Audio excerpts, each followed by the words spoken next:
श्री निम्बार्क श्री हरिव्यास देवाचार्य जी महाराज महावाणी में कृपा प्राप्त करने का मार्ग बता रहे हैं। तो द्वादश आवरणों से सुसज्जित होके अब आपको 10 पेड़ियां चढ़नी है। तो विधि निषेध आदिक जिते कर्म धर्म तजितास, प्रभु के आश्रय आवही सो कहिए निज दास। जो को प्रभु के आश्रय आवे सो अन्याशय सब छिटकावे। सबसे पहले अन्य आश्रय को छोड़ने के लिए कहा। युगल किशोर जी को छोड़ के किसी का भी आश्रय ग्रहण नहीं करना। विधि निषेध के जे जे धर्म तिनको त्यागी रहे निशिकर। बोले वेद जिन कर्मों को करने के लिए कहते उनको भी त्याग कर देना, और जिनको निषेध करते उनको तो त्याग करना ही। झूठ क्रोध निंदा तज देही, बिन प्रसाद मुख और न लेही।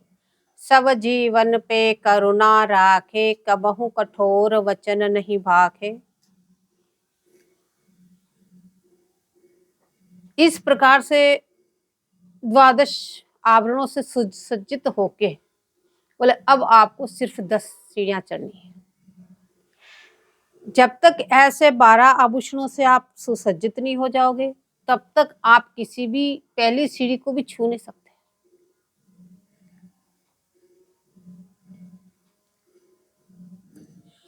सब जीवन पे करुणा राखे, कबहु कठोर वचन नहीं भाखे।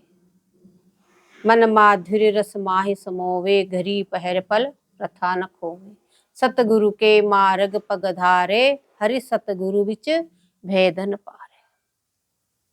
ये द्वादश लक्षण अवगाह, ये 12 लक्षण बताए आपको। पूर्व में सबका परित्याग बताया। ये किसके लिए बता रहे? कि जिसको प्रिया जी के चरणों की प्राप्ति की लालसा है, इसी जन्म में वो जो प्रिया चरणों को प्राप्त करना चाहते हैं, तो बोले आपको सब कुछ त्याग करके, सबका आश्रय त्याग करके, चाहे वो सांसारिक संबंध हो चाहे अन्य हो, सबका आश्रय पर त्याग करके बोले ये 12 लक्षण आप धारण कर लो। ये द्वादश लक्षणों से आप सुशोभित हो जाओगे, तब ही आप 10 सीढ़ियां चढ़ पाओगे। लेकिन पहली सीढ़ी भी जब ही छू पाओगे जब आप इसका पालन करेंगे।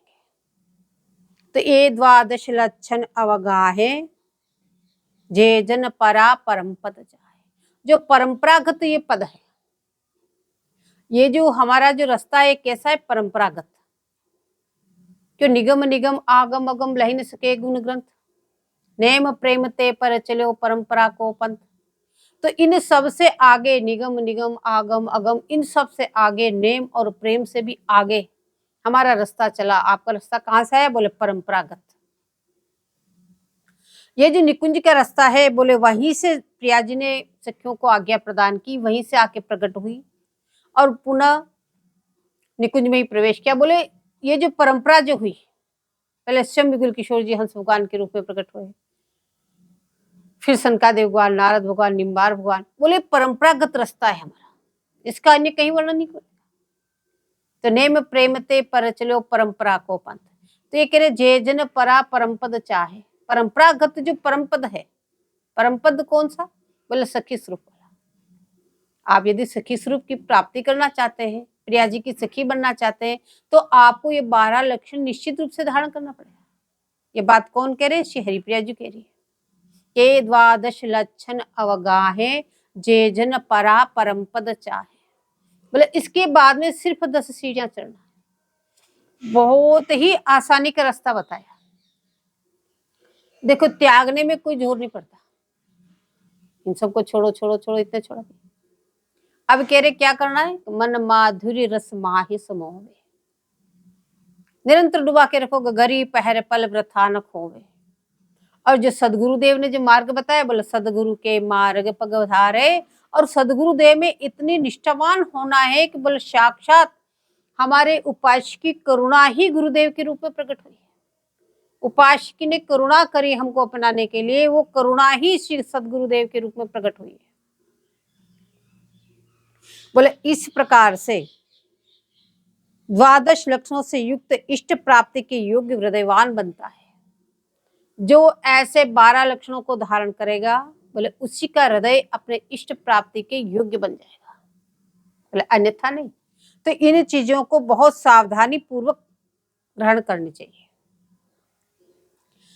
अब ये परंपरा नामक जो रसभक्ति है, बोले इसकी प्राप्ति के लिए 10 सीढ़ियां चढ़नी है। अब पहली सीढ़ी बता रहे हैं, पहले रसिक जनन को सेवे। पहली सीढ़ी है रसिक जनन को सेवा। रसिक जनों क्यों? अब आपको सब कुछ छुड़ा दिया, न दान करना, न पुण्य करना, न कोई कर्म करना, न कोई धर्म करना, किसी प्रकार का कुछ नहीं करना। तो फिर करना क्या है? बोले सेवा करनी। अब दान पुण्य न करके आपको सेवा करनी। किसकी सेवा करनी? आप कह रहे हैं पहले रसिक जनन को सेवे। बोले रसिक जनन का सेवा करनी है, उनका सेवन करना है। कैसे सेवा करें रसिक जनों की?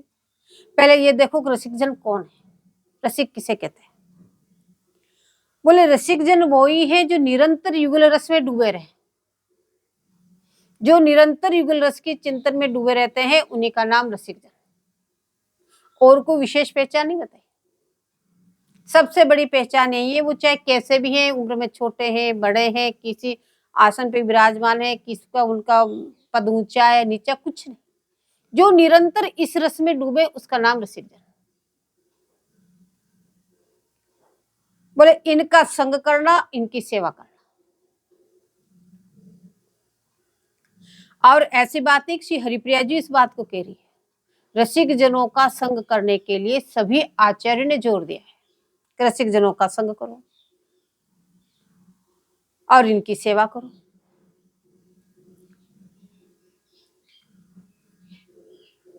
अब रसिक जनों की कैसी सेवा करें? अब आप अब तक जितने भी धर्म कर्म पुण्य कर रहे थे, अब वो सब बंद करा दिया। बोले अब आप रसिक जनों की सेवा करोगे या संतों की सेवा करोगे, तो सेवा का फल अमोघ होता है। उन पुण्यों का और धर्मों का फल तो जो आप धर्माचरण कर रहे थे या जो भी आप पुण्य कमा रहे थे, बोले उनका फल तो स्वर्ग की प्राप्ति, सुखोपभोग है। उन पुण्यों को करके आपने सुख भोगा, फिर यहीं आ गए, फिर वापस पुण्य अर्जित किए, फिर जाके वहां सुख भोगा, फिर वापस यहीं आ गए। बोले जाए आए में आयु बिताए। तो सेवा करने से क्या मिलेगा हमें? आप रसिक जनों की और संतों की जो सेवा करेंगे उसका अमोघ फल है। बोले कैसे? बोले रसिक जनों की सेवा करेंगे या संतों की सेवा करेंगे तो निरंतर जो युगल किशोर जी के चित्त में जिनका लगा हुआ है, निरंतर जो उनके भजन कर रहे हैं, तो उनकी सेवा करने से पहली बात तो प्रिया जी प्रसन्न होती, क्यों? वो निज जन है, वो निज दास है उनके। और दूसरी बात, जो भी आप उनकी सेवा कर रहे हैं, चाहे आप उनके लिए कोई भी सामग्री ला रहे हैं, चाहे उनको पैसा भी दे रहे हैं, तो क्या करेंगे? केवल वो भी युगल किशोर जी की सेवा में लगाएंगे, और तो कुछ नहीं करेंगे। अपने ठाकुर जी के लिए इत्र लाएंगे, अगरबत्ती लाएंगे, भोग राग लाएंगे, पोशाक बनाएंगे, यानी जो भी कुछ आप करेंगे तो वो ठाकुर सेवा में जाएगा। या खुद अपने आचार्य का उत्सव मनाएंगे, गुरुजनों का उत्सव मनाएंगे। तो अब ये सोचने की बात है कि आपकी सेवा कहाँ लग रही है। ये सेवा रसिक जनों के ही लग सकती है। हर प्रकार से अनन्य हो गए आप, तो आपकी सेवा भी अब अनन्य की तरह से लग रही है। आपकी गाय की सेवा करनी, मान रसिक जनों के गाय की सेवा करने, तो क्या हो रहा है? बोले उस गाय के दूध को रसिक जन पान कर रहे हैं, ठाकुर जी के भोग लग रहा है, उसके घी का भोग लग रहा है, जो भी कुछ। बोले इसलिए कह रहे केवल रसिक जनों का सेवन करें, और सेवा का फल अमोघ है। ऐसा नहीं सुख भोगा और पुण्य खत्म हो गए, हमने पुण्य किया वो खत्म हो गए फिर आ गए।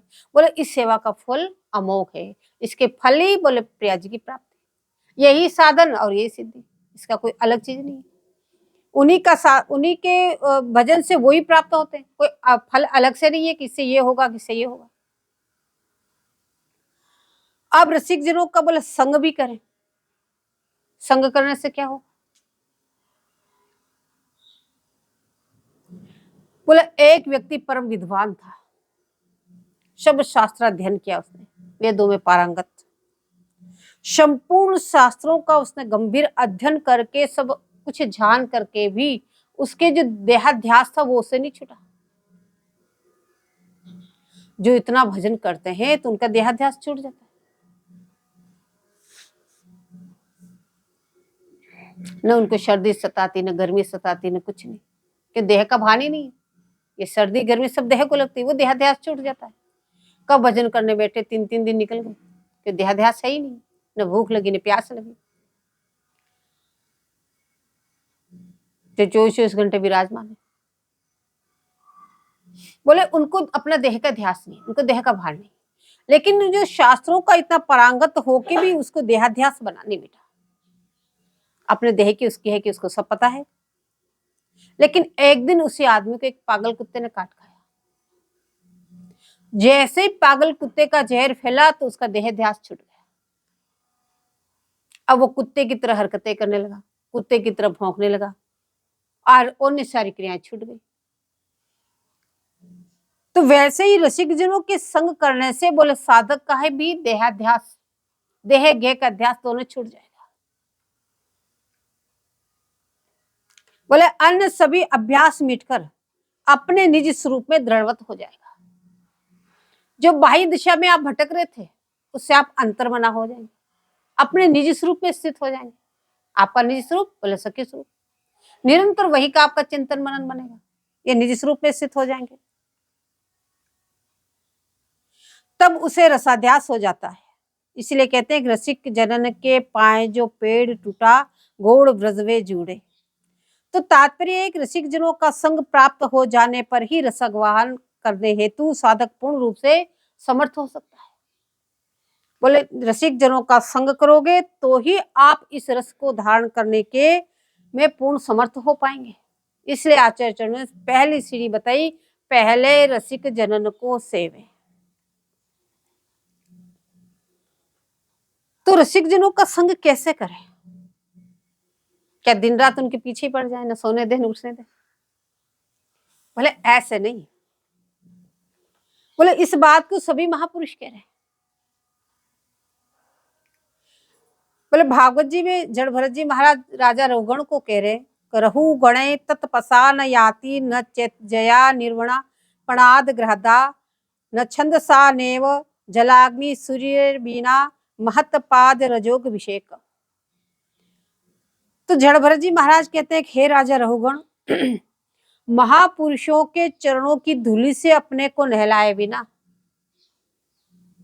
जो महापुरुष हैं, जो रसिक जन हैं, उनके चरणों की रजस को तुम अपने आप को सान लो, उनसे नहलाए बिना, यानी इनके चरण कमलों में बैठे बिना, उनके चरणों की सेवा किए बिना, बोले चरण धूलि से अपने को नहलाए बिना केवल तप, यज्ञ, वैदिक कर्म, अन्नादि के दान, अतिथि सेवा और ग्रस्तोचित धर्मानुष्ठान, वेद्याध्ययन तथा जलाग्नि या सूर्यादि की उपासना, किसी भी साधन से परमात्म ज्ञान की प्राप्ति नहीं हो सकती। ये बात जड़ भरत जी महाराज कह रहे हैं राजा रघुगण को। बोले इतना सब कुछ आप कर लो, कितना तप कर लो, जप कर लो, यज्ञ कर लो, सभी वैदिक कर्म आप कर लो, अन्न का दान, जितने दान है सारे दान दे दो, अन्न का ही क्या, अतिथियों की सेवा, ग्रस्तोचित धर्मानुष्ठान, वेद्याध्ययन, जलाग्नि, सूर्य को पानी देना, सूर्य की उपासना करना, बोले सब कुछ कर लो। बोले किसी भी साधन से परमात्म ज्ञान की प्राप्ति नहीं हो सकती। परमात्म ज्ञान की तो प्राप्ति केवल रसिक जनों के सेवन से ही हो सकती है। महत्पाद रजोग अभिषेक का। बोले तो इतना सब कुछ पहले क्यों बता दिया गया, ये करो ये सब? बोले कुछ चीजें रुचिकर भी है। यदि शुरुआत में आपको कोई परमात्मा को प्राप्त करना, ये भजन कर लो, आप नहीं कर सकते। आप सोचेंगे कि हमें जरूरत ही क्या है, तो आपको कुछ स्वार्थ दिया, आप ये करो आपको इतना सुख मिलेगा, आप ये करो आपको इतना सुख मिलेगा, आप ये करो आपको इतना सुख मिलेगा। आपको उसको करने से भजन करने में रुचि बढ़ी, उन क्रियाओं को करने में आपकी रुचि बढ़नी, क्यों? उसमें आपका स्वार्थ नहीं था। तो ये रुचिकर वाक्य है भजन में रुचि बढ़ाने के, क्योंकि सभी इन्हीं सीढ़ियों को पार करके आगे आते हैं। जब ऐसे करते करते आगे बढ़े तो आपको ज्ञान होने लगा, अब आगे क्या करना है, अब आगे क्या करना है, अब आगे क्या, तो खोज से यहाँ तक पहुंचे। आप जब इस पे पढ़ गए, जब आप पहली क्लास में पढ़ते थे, अब आपके सारे डिप्लोमे पूरे होके, तो अब आपको उसकी आवश्यकता ही नहीं, उसमें जाके फिर बैठो। तो यह कह रहे केवल महत्व पाद रजोग अभिषेकम, तो पहले रसिक जनों का सेवन करो। बोले किस प्रकार से करें?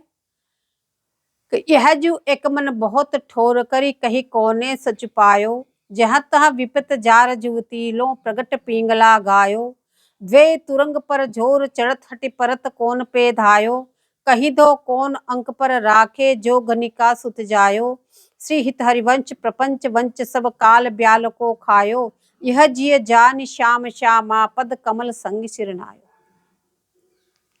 बोले इस प्रकार से सबसे सिमट के निरंतर आपको चिंतन मनन करने के लिए कह रहे सभी आचार्य एक स्वर से कह रहे।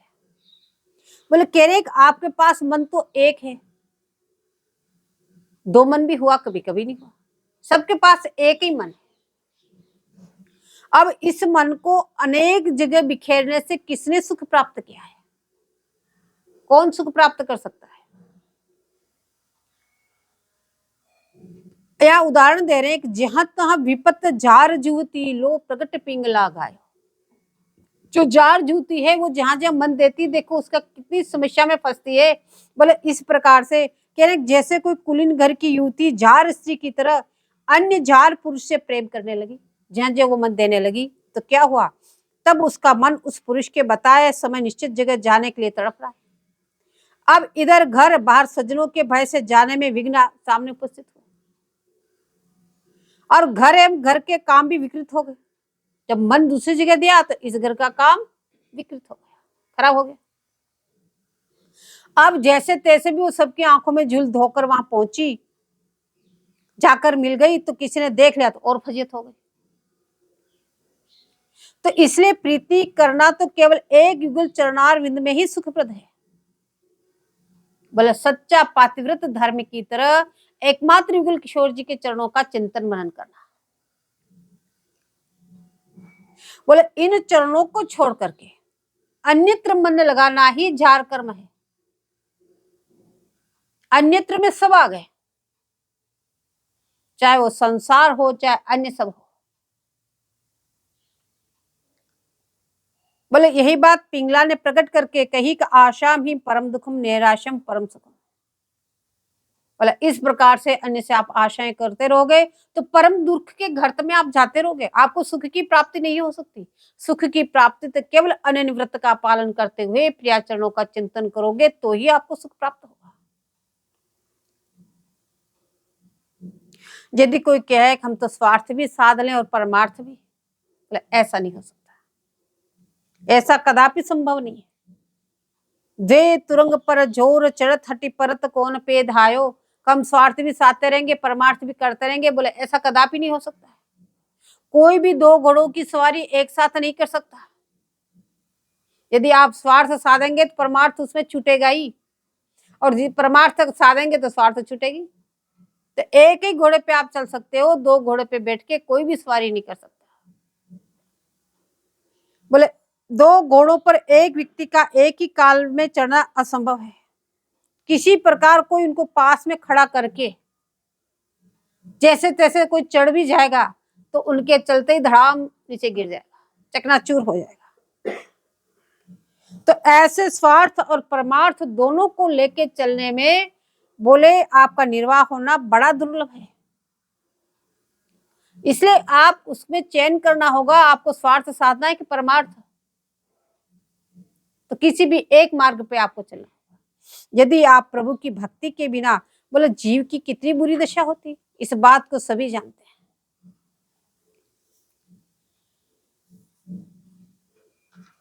आगे कह रहे कहीं दो कौन अंक पर राखे जो गणिका सुत जायो।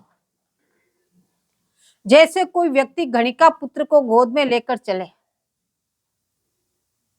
तो वेश्यागामी और दुराचारी की पदवी प्राप्त करे, भले ही वो कभी उसके पास नहीं गया, लेकिन यदि उसके पुत्र को वो अपने गोद में लेके चल रहा है तो लोग तो यही कहेंगे उसको ये पद प्राप्त होगा।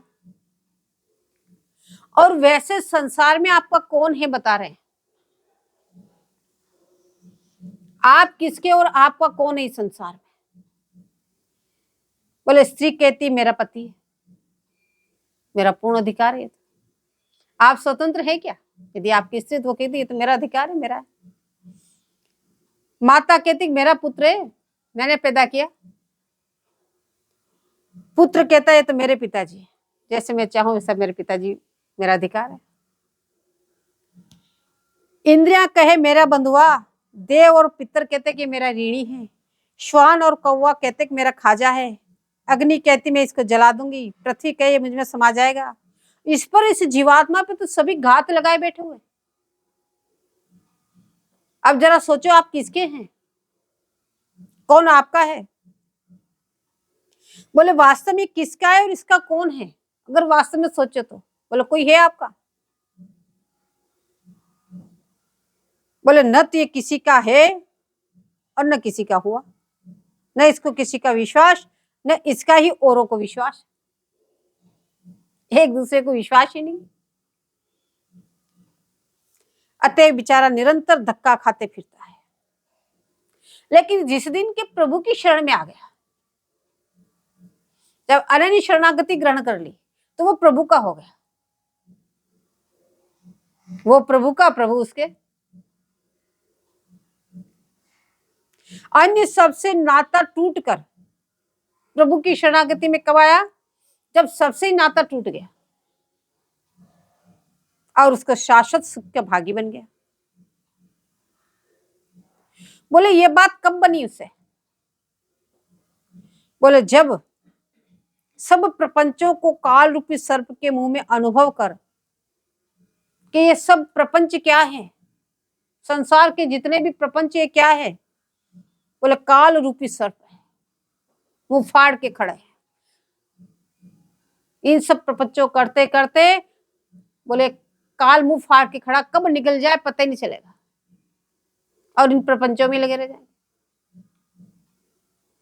बोले इसका जिसने अनुभव कर लिया तो वास्तव में ये सब प्रपंच है, क्या हाथ लगने वाला, और ये काल मुंह फाड़ के खड़ा है, कब हमको निकल जाए।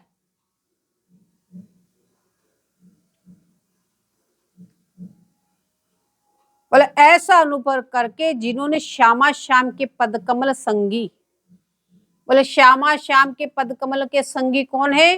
रसिक जन, जो निरंतर उनके चरण कमलों का चिंतन करते हैं, वो रसिक जन। बोले रसिक जनों के चरण कमलों में सिर रख दिया। बोले जिन्होंने ऐसे रसिक जनों के चरणों में अपने सिर को रख दिया, उसी क्षण उन्होंने उठाकर श्यामा श्याम की गोदी में बैठा दिया। और जब ऐसे रसिक जनों का उसने संग किया तो सबसे पीछा छूट गया। कैसे छूट गया? या तो आपका ही मन ऐसा हो गया और नहीं छोड़ा तो श्री जी ने जबरदस्ती छुड़वा दिया, सबसे पीछा छुड़वा दिया और शाश्वत सुख का भागी बना दिया। पीछा छुड़वा के क्या क्या आपको? परम सुख की प्राप्ति करा दी। बोले कहां इस संसार में दुख में तू इधर उधर धक्के खाते फिर रहा है, बोले मेरे चरणों में बैठ, या तुझे शाश्वत सुख की प्राप्ति है। तो इसलिए आचार्य चरण कह रहे पहले रसिक जनन को सेवे। पहली सीढ़ी एक, रसिक जनों का निरंतर संग करो, उनकी सेवा करो, उनका संग करो, उनके उपदेश सुनो। बोलो कहो प्रेम उपजे की ही भांति, रसिकन संग फिरे दिन राति। बोले हमारे युगल किशोर जी में प्रेम किस प्रकार से उत्पन्न हो? बोले इन रसिक जनों के साथ रहो, इन रसिक जनों की सेवा करो, बोले आपको भी प्रेम उदय हो जाएगा। बोले रसिक जनों को कैसे माने हम? बोले रसिकन को प्रीतम कहे। इससे सभी आचार्य की वाणी बता रहे हैं। बोले रसिकन को प्रीतम कहे। प्रीतम का मतलब सब कुछ।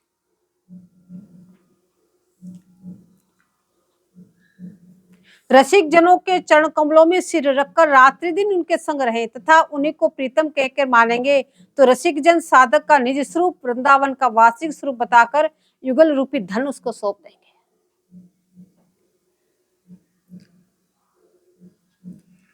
इसलिए आचार्य चरण कह रहे हैं पहले रसिक जनन को सेवे। बोले इस प्रकार से पहली सीढ़ी को तैयार कर लो। द्वादश आभूषणों से सुसज्जित होके पहली सीढ़ी को तैयार करो कि पहले रसिक जनन को सेवे। अब दूसरी सीढ़ी बता रहे हैं, दूजी दया ये धर लेवे।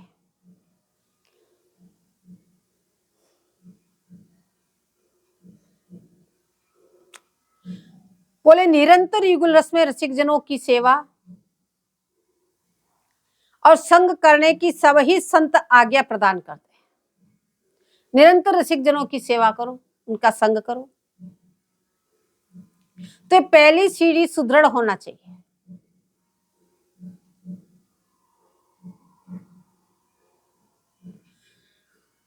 अब कोई के रसिक जनों की सेवा, अब हमारे पास धन भी नहीं, कैसे करें? आपने कहते हैं रसिक जनों की सेवा करो, गरीब है भाई, नहीं है, बुढ़े भी हो गए, उनके शरीर से भी सेवा नहीं कर सकते, तो रसिक जनों की सेवा कैसे करें? बोले कि उनकी सेवा ठीक ठीक प्रकार से आप नहीं कर सकते हो, आपकी किसी प्रकार की सामर्थ्य नहीं है, तो उनका संग तो करो, संग कर सकते हो। तो संग भी ठीक प्रकार से करना, क्योंकि उनका संग ही सेवा का फल है। बोले वो कैसे प्राप्त होगा? बोले जैसे पागल कुत्ते के विषय चढ़ जाएगा, ऐसा उनका संग करने से एक दिन आपको भी वही रस चढ़ जाएगा।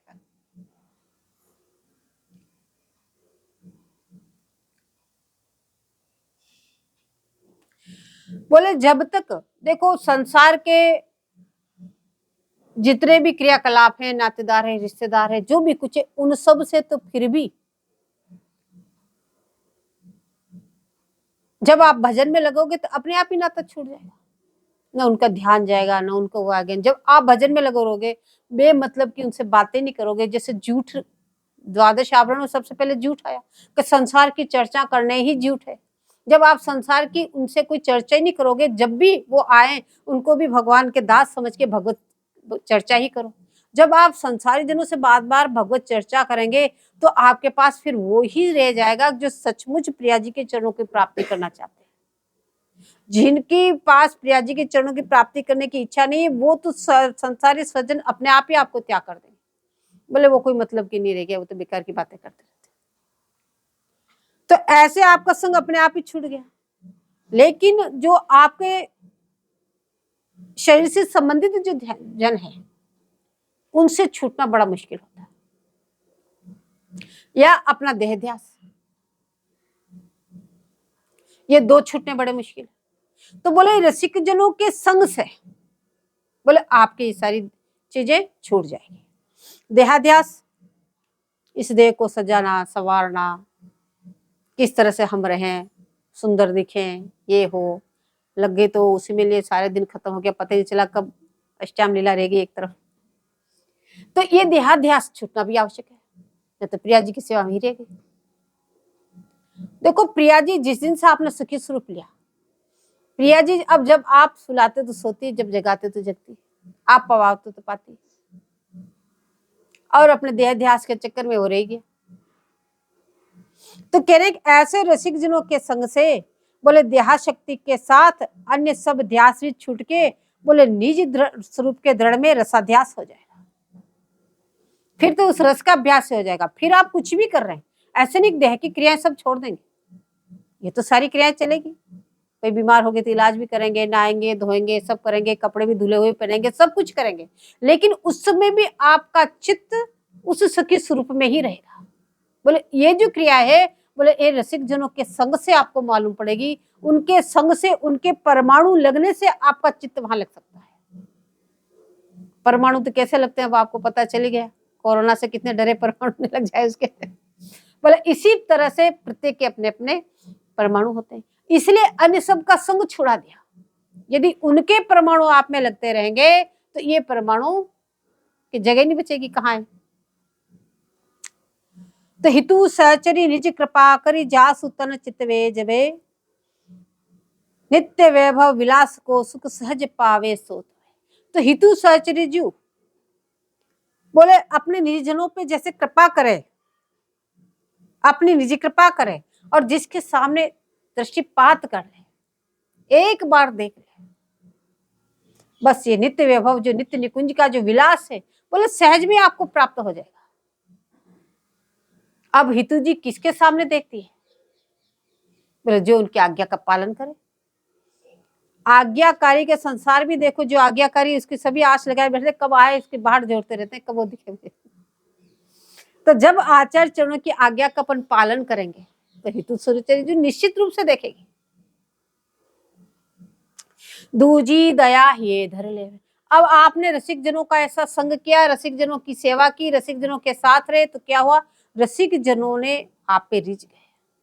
बोले ये वास्तव में भजन में इसकी रुचि है, इतना परिश्रम करके बेचारा रो जाता है, इतनी सेवा करता है, तो वास्तव में ये भजन में इसकी रुचि, तो वो आपको करुणा करके आपको सत्संग देंगे, आपको लीला विलास बताएंगे, वो दया करके।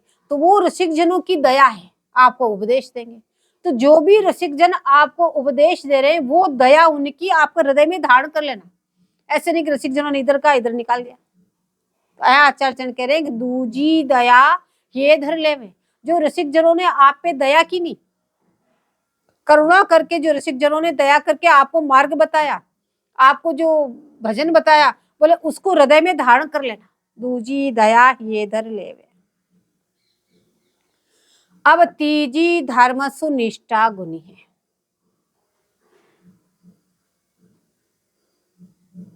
तीसरी सीढ़ी बता रहे हैं, दूसरी सीढ़ी बताई कि रसिक जनों की जो दया है उसको हृदय में धारण कर लेना। रसिक जनों की यही दया है कि दया से द्रवित होकर जब वो आपको उपदेश दें तो उप उपदेश को मनन करके हृदय में सुचारू रूप से सजाना। बोले अब हमको इसी प्रकार से चलना है। अब बता रहे हैं उस दया का वार्षिक फल भी तभी होगा जब आप उसके अनुसार आचरण करें, चलें, उस मार्ग पे चलें। अब तीजी धर्म सुनिष्ठा गुनी है। तीसरी सीढ़ी बता रहे हैं कि रसिक जनों का जो धर्म है, अब आपने रसिक जनों का संग किया तो उन्होंने दया करके आपको उपदेश दिया। उस उपदेश में आपको रसिक जनों का क्या धर्म है वो पता चला, कैसे अनन्य बनना है, कैसे सबसे मुंह मोड़ना है, कैसे प्रिया चरणों में निरंतर चिंतन करना है, कैसे उनकी अष्टयाम लीला करनी है, कैसे उनको उत्साह सुख के द्वारा लाड़ लड़ाना है, कैसे उनके सहज सुख में आपको उनको लाड़ लड़ाना है, मतलब सेवा करनी है। तो ये सारी चीजें रसिक जन बता रहे। आपने उनके पास रहे, उनकी सेवा करी, उन्होंने ये सारे राज आपको एक एक बताए। तो अब उनका जो धर्म है, रसिक जनों का क्या धर्म है, वो क्या कर रहे हैं, तो बोले उसमें तुम भी निष्ठावान हो जाना। तीजी धर्मसु निष्ठा गुनी है, रसिक जनों के धर्म में निष्ठावान हो जाना। बोले रसिक जनों के धर्म में अनुरागी होके एकाग्र चित्त से विचार मनन करके और चलते रहना। बोले रसिक जनों का धर्म क्या है? बोले रसना कटो जो अनरटो, निरखी अनफूटो नैन, श्रवण फुटो जो अनसुनो, श्री राधा ईशबेन। बोले निरंतर मेरी उनकी रचना राधा राधा राधा राधा रटती रहती है। रसिक जन कहते हैं कि यदि मेरी रचना राधा राधा निरंतर नहीं जपे तो ऐसी रचना कट जाए, हमें ऐसी रचना की आवश्यकता नहीं। वो मुख में भलोन चाम और निरखी अनफूटो ने, बोले निरंतर उनको निरखना है, अंतर्स्थित वपु से निरंतर प्रिया की छवि को निरखते रहना है। तो निरखी अनफूटो ने, बोले यदि हम उनको नहीं रखते हैं तो ऐसे नेत्र कमल फूट जाए, क्या काम किया। श्रवण फुटो जो अन सुनो, निरंतर उनका गुणानुवाद सुनते रहे। यदि उनका गुणगान सुनने को नहीं मिले तो वो कान भी हमारे बहरे हो जाए, फूट जाए। बोले श्री राधा ईश्वे बेटी श्री वृषभान की, मेरी जीवन प्राण शपथ करो वन भूमि की, मेरी गति नहीं। बोले उन प्रिया चरण कमलों को छोड़ के मेरी कहीं गति नहीं है। बोले इस प्रकार से शपथ ग्रहण कर लो। बोले यही रसिक जनों का धर्म है। तीजी धर्मसु निष्ठा गुनी है, निरंतर प्रियालाल का यश गायन करें। नैन बैन और श्रवण और कर पद सरस अंग, मोह चित नित लगो यहाँ प्रिया संग रस। इस तरह से निरंतर अपने नेत्रों से, अपनी वाणी से, अपने हाथों से, यानी पूरे अंग, आठों अंग प्रिया की चरण में सेवा में लगा दो। ये उनकी धर्म है, रसिक जनों का धर्म। तीजी धर्मसु निष्ठा गुनी है। आगे बता रहे हैं, चौथी कथा अतृप्त वे सुनी है। अतृप्त होके लीलागान सुनना चौथी पीढ़ी है। ऐसे नहीं कि हमने तो कई बार सुन लिया, अब इसको बार बार क्या सुनना। यहाँ कहने को निरंतर युगल किशोर जी का गुणगान अतृप्त भावना से सुनता रहना।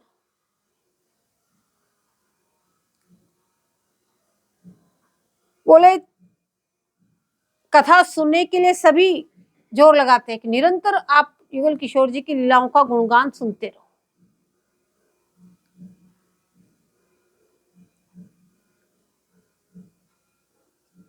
धीर पुरुष ब्रज युवतियों के साथ कृष्ण के चिन्मय विलास को श्रद्धा के साथ बारंबार वर्णन और श्रवण करते हैं, वह भगवान के चरणों में भक्ति प्राप्त कर शीघ्र अपने हृदय रोग से छुटकारा पा जाते हैं। भागवत जी में सुखदेव जी महाराज कह रहे हैं जो धीर पुरुष, बोले इन ब्रज गोपियों का और ठाकुर जी के लीला विलास का जो बार बार या तो वर्णन करते हैं या श्रवण करते हैं, तो बोले वो पराभक्ति को प्राप्त कर लेते हैं और शीघ्र ही वो हृदय रोग उनका नष्ट हो जाता है। हृदय रोग क्या है? काम, क्रोध, लोभ, मद, मत्सर, ये हृदय रोग है। बोले इन सब से वो छुटकारा पा जाता है। बोले ये घड़ियाल तो सब इस समुद्र में भरे पड़े हैं, इन सब से बचना है तो निरंतर लीला का गुणानुवाद करते रहो, निरंतर। बोले चौथी कथा अतृप्त वे सुनिए, अतृप्त भावना से निरंतर युगल किशोर जी का गुणानुवाद सुनते रहो। बोले सुनते सुनते सुनते आपका भी हृदय रोग नष्ट हो जाएंगे और स्वच्छ हो जाएंगे। स्वयं गोपियां भी गोपी गीत में कहते हैं कि हे नाथ तुम्हारी लीला कथा अमृत रूप है। विरह तप्त लोगों के लिए तो जीवन सर्वस्वी है। जो आपको मिलने के लिए जो इच्छुक है, जो आपके मिलने के लिए जो तड़पते हैं, बोले उनके लिए तो ये अमृत है। बड़े बड़े ज्ञानी महात्मा और भक्त क्यों नहीं इनका ज्ञान किया, गायन किया है आपकी लीलाओं का, निरंतर वो भी गुणगान करते हैं। बोले आपकी लीलाओं को गुणगान करने से हमारे पाप और ताप नष्ट हो जाते हैं। बोले साथ ही श्रवण मात्र से परम मंगल और कल्याण का भी दान करती है। केवल ताप और पाप ही नहीं, हमारा परम कल्याण भी कर देती है, हमारा मंगल भी कर देती है। तो ये जो आपकी कथा है बोले परम सुंदर है, अति मधुर है और विस्तृत भी है। जो इन लीलाओं का कथा का गायन करते हैं बोले भूलोक में वही सबसे बड़े दाता है। बोले जो आपकी लीलाओं को गुणगान करके जो सुनाते हैं बोले सबसे बड़े दाता तो वही है। तो कहने का तात्पर्य है कि वृंदावन राजधानी की पावन गोद में बैठकर निरंतर युगलवर की रूप गुण लीला कथा सुनते रहो। कई जन्मों का अभ्यास है, मन बार बार भटक के संसार में जाएगा। यदि आप निरंतर सत्संग नहीं करोगे, रोज रोज सत्संग नहीं करोगे, तो थोड़े दिन में पुनः मन उधर चला जाएगा। और निरंतर इस सत्संग रूपी से आप इसका सिंचन करते रहोगे तो उसको अवकाश ही नहीं, फिर जो सुनोगे उसी में आपका चिंतन होता रहेगा। तो इसलिए लीला कथा सुनते रहो, इसी से तुम्हारा हृदय शुद्ध होकर मूर्तिमान पराभक्ति आकर विराजमान हो जाएगी। पराभक्ति प्रदायनी करी कृपा करुणा निधि प्रिय, जो ये पराभक्ति है, पराभक्ति क्या है? प्रिया के चरण कमलों की प्राप्त करना ही पराभक्ति है। तो ये आपके हृदय में आके विराजमान हो जाएगी निरंतर कथा सुनने से। तो कह रहे हैं चौथी कथा अतृप्त वे सुनिए, अतृप्त भावना से। अब कह रहे हैं पंचमी पद पंकज अनुराग है। पहले 12 लक्षण धारण कराए, 12 आभरणों से सुसज्जित होके पहली सीढ़ी बताई कि रसिक जनों का सेवन करें। दूजी उन रसिक जनों की दया हृदय में धारण कर ले। तीजी धर्म सुनिष्ठा गुनी है, उनके धर्म में आप निष्ठावान हो जाना। अब चौथी कथा अतृप्त वे सुनिए, अतृप्त भावना से आप कथा सुनिए। ये 4 क्रियाएं आप करना। 4, ये चौथी सीढ़ी हो गई। पहली सीढ़ी चढ़े तो दूसरी बोले रसिक जनों ने अपने आप ही सज दी। दूजी दया ही धर ले, कृपा करके करुणा करके जो आपको सुना है उसके हृदय में धारण कर लो और फिर उनके धर्म में आप भी निष्ठावान हो जाओ। ये तीसरी सीढ़ी है। चौथी सीढ़ी बोले उनका सत्संग अतृप्त भावना से रोज सुनो, ये 4 सीढ़ियां आपकी परिपक्व हो गई। ऐसा आपने किया तो कह रहे तो 5वीं सीढ़ी क्या है कि पंचमी पद पंकज अनुरागे, तब आपको 5वीं सीढ़ी का अधिकार मिल रहा है। कौन सा? उनके चरण कमलों में अनुराग उदय होना। बोले अनुराग उदय कैसे होगा? बोले प्रिया जी का नाम स्मरण करते करते जिनके हृदय में उनकी चरण नखमणि का प्रकाश उदय हो गया है। बोले किसके हृदय में प्रकाश उदय होगा? निरंतर नाम जपते करते करते करते भी किसके हृदय में प्रकाश उदय होगा? बोले जो इन 12 लक्षणों से युक्त होके 4 सीढ़ियां पार करके फिर निरंतर नाम जपते करते करते जो नाम जपेगा, बोले उसके हृदय में प्रिया जी के चरण कमलों की नखमणि का प्रकाश उदय हो जाएगा।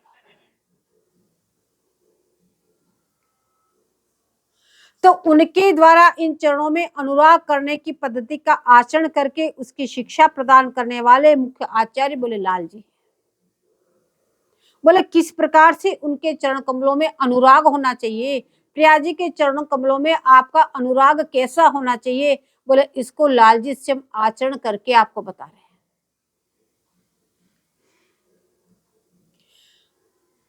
पद्धति पर आचरण करते हुए लाल जी प्रिया जी के प्रति प्रार्थना करते हैं। बोले किस प्रकार से लाल जी आचरण कर रहे हैं? पंचमी पद पंकज अनुराग है, उनके चरण कमलों में अनुराग उत्पन्न करने के लिए बोले लाल जी किस प्रकार से आचरण कर रहे हैं, वो आपको आचरण करके दिखा रहे हैं। बोले प्यारी जी के चरण पलौटत मोहन, बोले प्यारी जी की चरण सेवा करते हैं लाल जी। कैसे पलौट रहे कि नील कमल के दलन लपेटे अरुण कमल दल सोहन। बोले लाल जी के हस्त कमल नील कमल है, प्यारी जी की पदतली लाल लाल वो अरुण कमल है। तो ऐसी शोभा खिल रही कि नील कमल के दलन लपेटे, बोले अरुण कमल दल सोहन। बोले लाल कमल को नील कमल के अंदर लपेट दिया, नील कमल के दलन लपेटे अरुण कमल दल सोहन। और किस तरीके से वो चरण सेवा कर रहे हैं? तो कहने कबहुक ले ले नैन लगावत, प्यारी जी शेयर कर रही है, लाल जी ने प्रिया जी के चरण कमल अपनी गोदी में पधरा लिया और चरण सेवा कर रहे हैं। तो इतना अनुराग है, इतना अनुराग है, उससे भी तृप्ति नहीं हो रही है। तो कबहुक ले ले नैन लगावत, उनको उठा के अपने नेत्रों के लगाते हैं, फिर उनको नीचे पधराता। तो अली धावत जो गोहन, जैसे भोरा कमल के फूल पे टूट के गिरता है, ऐसे लाल जी के नेत्र कमल टूटे चले आ रहे हैं उन चरणों पे। जैसे बट छबीली श्री राधे होत जगेते छोहन। और एक भय भी सता रहा है, कहीं प्यारी जो जगने जाए, नहीं तो इन चरण कमलों से हमारा विछोह हो जाएगा, ये सेवा हमसे छूट जाएगी। बोले कितना अनुराग है लाल जी में। पंचमी पद पंकज अनुरागे,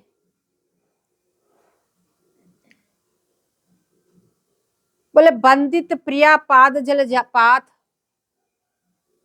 वंदना करते हैं लाल जी इन चरण कमलों की।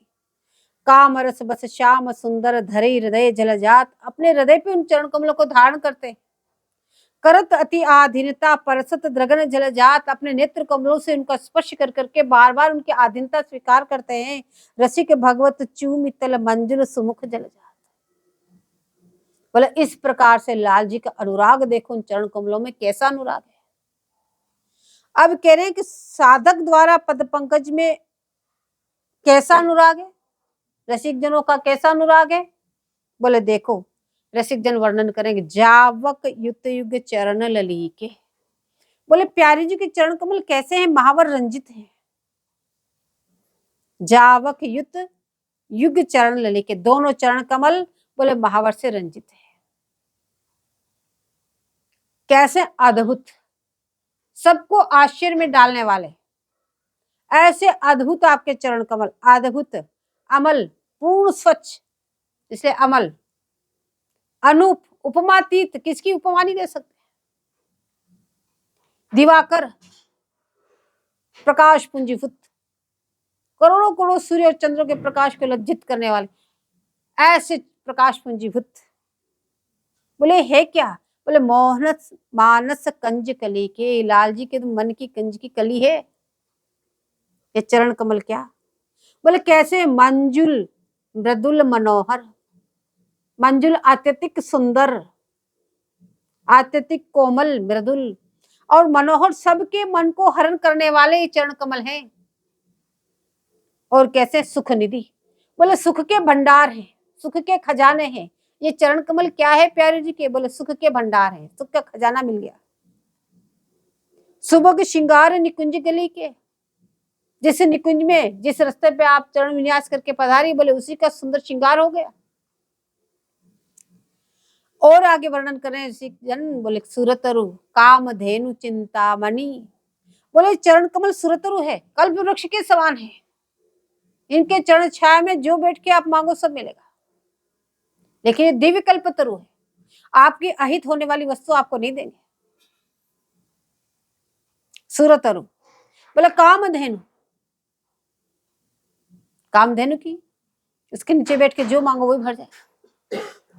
और चिंतामणि, चिंतामणि को हाथ में लेके जिस वस्तु का आप चिंतन करोगे सामने आ जाएगा। इसलिए महापुरुष रज से मंगल विग्रह को रंजित रखते हैं, फिर चिंतन करते हैं। ये रज क्या है? प्रिया जी के चरण कमलों से दलित मलित,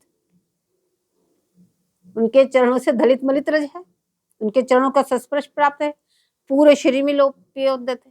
अब चिंतन करेंगे कहां तक प्रिया नहीं मिलेगी। तो सुरतरु कामधेनु चिंतामणि, लेकिन आगे बताएं कि चरण है किसके? बोले भागवत रसिक अनन्य अली के, जो अनन्य जन है उनके लिए चरण कमल है। जो इनके अनन्य अली है, जो सखी भाव में जो अनन्य है, जो इनके अनन्य साधक हैं, बोले उनके लिए चरण कमल है। बंदो राधिका पद पद्म, अग्रसर जी महाराज भक्तमाल में वर्णन करते प्रिया जी के चरण कमलों का। बोले बंदो राधिका पद पद्म, बोले हम उन चरण कमलों की वंदना करते हैं, वो भी राधिका कह रहे हैं। परम कोमल सुभग शीतल कृपायुत सुख काद्म, चरण चिंतित अमल उरजित जगत सब ही छद्म, भाल पर अक्षर अनेसे होत परसत रत्न। बोले वो बता रहे हैं कि चरण कमल कैसे परम कोमल, बोले कोई उपमा नहीं, इतने कोमल, परम कोमल कहते हैं। क्या ऐसा कोई है ही नहीं जिसकी उपमा दे सके? बोले लाल जी कितने कोमल है, वो भी स्पर्श करने में डरते हैं कि कहीं प्रिया जी के मंगल विग्रह में मेरे हाथों की छाप ना लग जाए। तो प्यारी जी कितनी कोमलांगी है, तो कह रहे परम कोमल।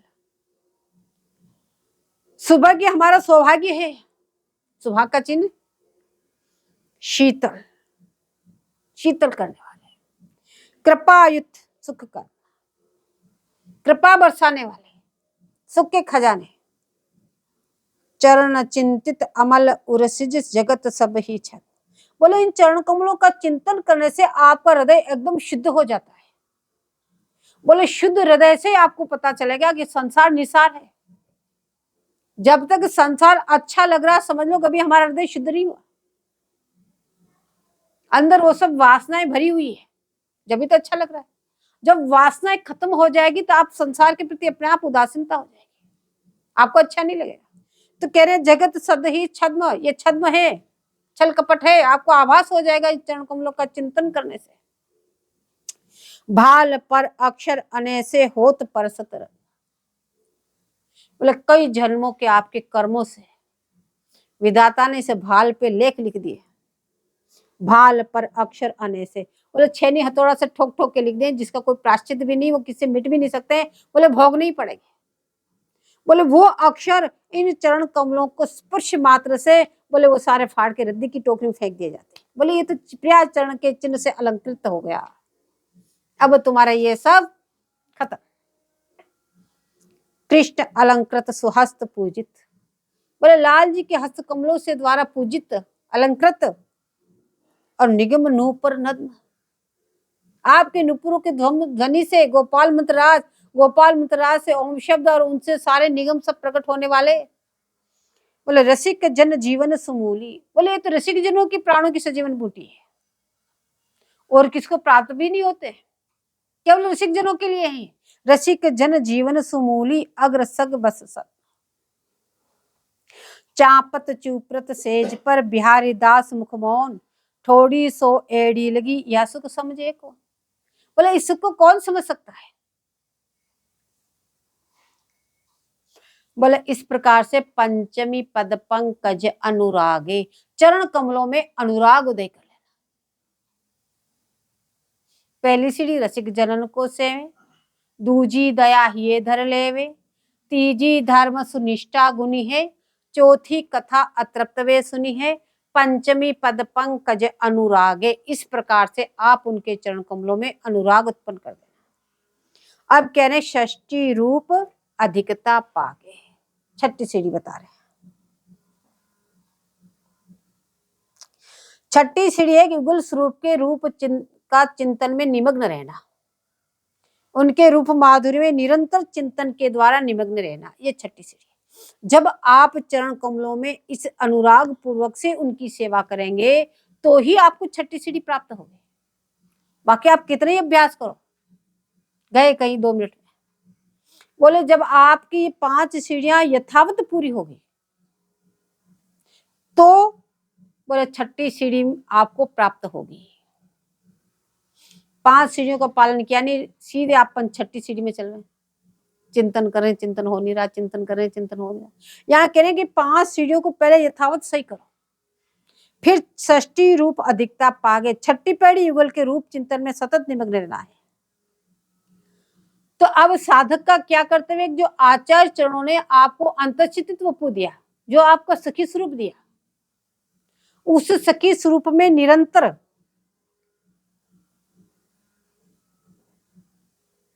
आप स्थित रहो और युगल स्वरूप रसामृत का निरंतर चिंतन करो। अभी आप निरंतर सेवा तो नहीं कर सकते, यहाँ पर निरंतर इस युगल की रूप माधुरी को निरखो, निक से शिक तक, शिक से निक तक, कि कैसे सुंदर है। बोले किस प्रकार से निरखे, कैसा रूप है उनका? बोले युगल तो नित्य होते हुए भी नवनवायमान है, नित्य नया नया रूप है,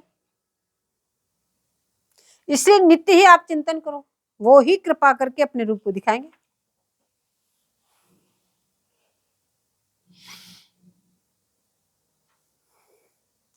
बोले कैसे हम चिंतन करें उनका, किस प्रकार से उनके रूप में डूबे, कोई आधार?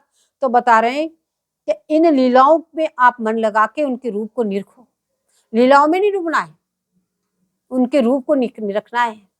इस समय वो कैसे सुंदर लग रहे हैं। अंग अंग रस रंग रग बगे लग बगे लहिएजु, आज विराजनी दुहून की देखत ही रही है। लोग कैसे विराजमान है, इसको देखो, देखत ही रही है। जो देखने के लिए कह रहे हैं, उनको निहारने के लिए कह रहे हैं। तो बनी है आज विराजनी दुहन की देखत ही रही है। जो बोले किस ढंग से आज विराजमान है, बोले ये तो देखते ही रह जाओ, देखो इनको कैसे सुंदर लग रहे हैं।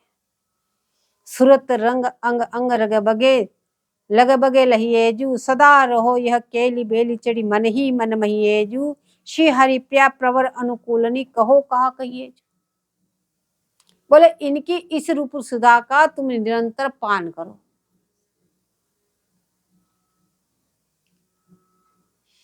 एक रंग में रंगे दऊ, एक प्राण द्वे गात, वदन विलोकत परस परछन बिछुरेन सुहात। वदन विलोकन मेन अगात, पल न लगे पल रहे थकित वे, डग भरी चलियो न जात। दव दव वन के प्राण जीवन दन छिन बिछुरेन सुहात, एक रंग रंगी रहे रंगीले, एक प्राण द्वे गात, महासुकुमार किशोर किशोरी जोरी अति अवदात, निरखत श्री हरिप्रिया सहचरी उर आनंद समात। बोले इन पदों में आप अपना मन लगा के और फिर उनकी रूप माधुरी को निरखो।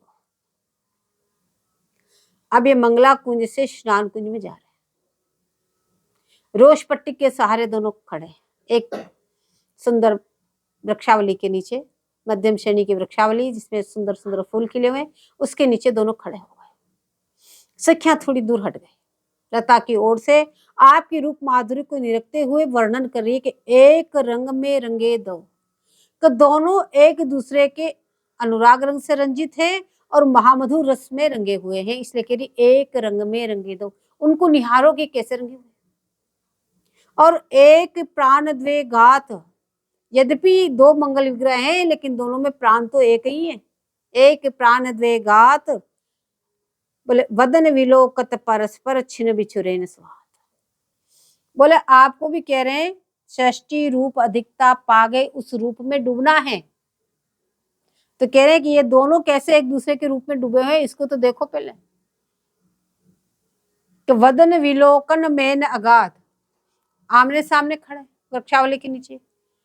प्रिया जी का हस्तकमल लाल जी के अंश पे, लाल जी का हस्तकमल प्रिया जी के अंश पे। तो पल न लगे पल रहे थकित वे, डग भरी चलियो न जात। एक दूसरे के रूप माधुरी में ऐसे डूबे हुए हैं कि पलक गिरना भी बंद हो गया। पल न लगे पल रहे थकित वे, बोले स्थगित होगी पलकें। अब आपको कह रहे हैं षष्ठी रूप अधिकता पाके आपको उस रूप माधुरी में डूबना है। कैसे कि दोनों की पलकें कैसे स्थिर है, पल न लगे पल रहे थकित वे। प्रिया जी के नेत्र कमल कैसे हैं, आकर्णायत, लंबे लंबे लाल लाल डोरे पड़े हुए, भी स्नान नहीं हुआ, अलसाए हुए नेत्र हैं ऐसी लाल जी के। तो पल न लगे पल रहे थकित वे, और नेत्र पलके स्थिर हो गए, गिर नहीं, एक दूसरे की रूप माधुरी का पान कर रहे हैं। और जाकर रहे थे, स्नान कुंज में जा रहे थे। तो कह रहे डग भरी चलो न जात। अब एक डग भी वो आगे नहीं रख सकते, ऐसे रूप माधुरी में डूबे कि डग भरी चलो न जात। बोले दोनों की आसक्ति कितनी ऐसी है इसमें कि दो दो उनके प्राण जीवन धन, वो उनके प्राणों की सजीवन बूटी, वो उनके प्राणों की। बोले छिन बिछरे निस्वार्थ, एक क्षण भी अलग आपको अच्छा नहीं लगता। अब आपको यहाँ कह रहे हैं षष्ठी रूप अधिकता पा के इसमें आपको ये रूप माधुरी नहीं रखनी है उनकी। दोनों का प्रेम कैसा है कि एक रंग रंगी रहे रंगीले, एक प्राण द्वे गाथ। महामधुर रस से रंजित, उसी रस का पान करने वाले, इसलिए इनका नाम रंगीले हो गए। एक ही रंग में रंगे रहते हैं इसलिए रंगीले। और एक प्राण है, केवल मंगल विग्रह दो है, महासुकुमार किशोर किशोरी। बोलो दोनों ही सुकुमार नहीं, महासुकुमार है। और आप क्या करें, षष्ठी रूप अधिकता पा गए, अब उस रूप में उनकी सुकुमारता का बोध करो। सुकुमारता देखो कैसे सुकुमार है।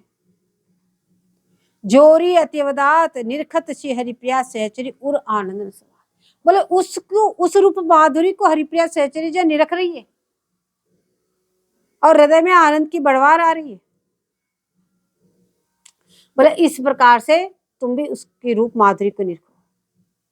नैनन नैन मिला वही कही कही बेन रसाल, जसिकन को धन सहज दऊ लाड़ लड़ीले लाल।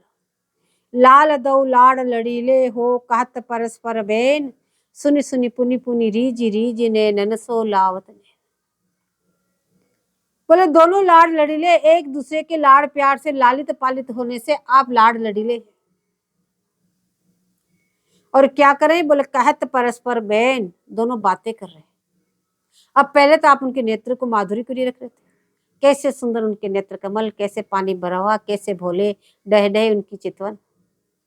अब कह रहे हैं कि वो आपस में बात कर रहे हैं, तो अब उनके मुखारविंद को नहीं रख रहे हैं, कैसे उनके अद्रोष्ट, कैसे उसमें से उनकी दंत पंक्ति का प्रकाश निकल रहा है, कैसे वो मंद हास्य से युक्त है।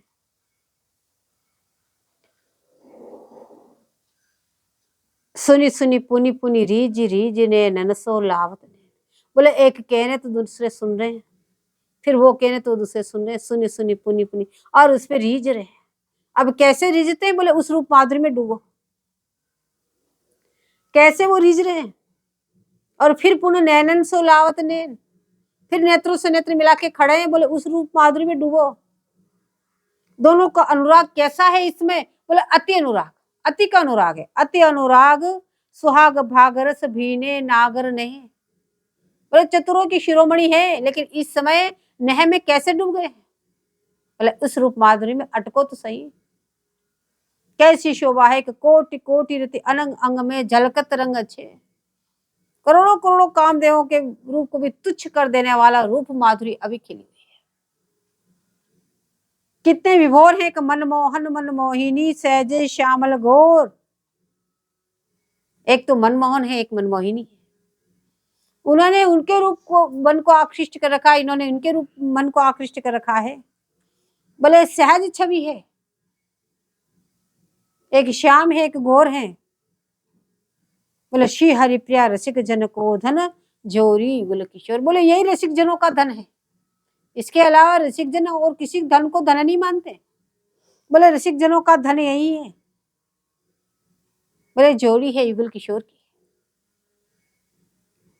बोले यह कौन बात जो अब ही और अब ही और अब ही और हर क्षण नया रूप, हर क्षण नया रूप, हर क्षण नया रूप। बोले देव नारी नर नारी और नारी तेन होई और की और। लाल जी से हम इस बात को कह रहे हैं। बोले ऐसी हमने और तो कहीं जगह नहीं देखी, लेकिन स्वामी जी आपका रूप अबही और अबही और अबही और, हर क्षण नया रूप।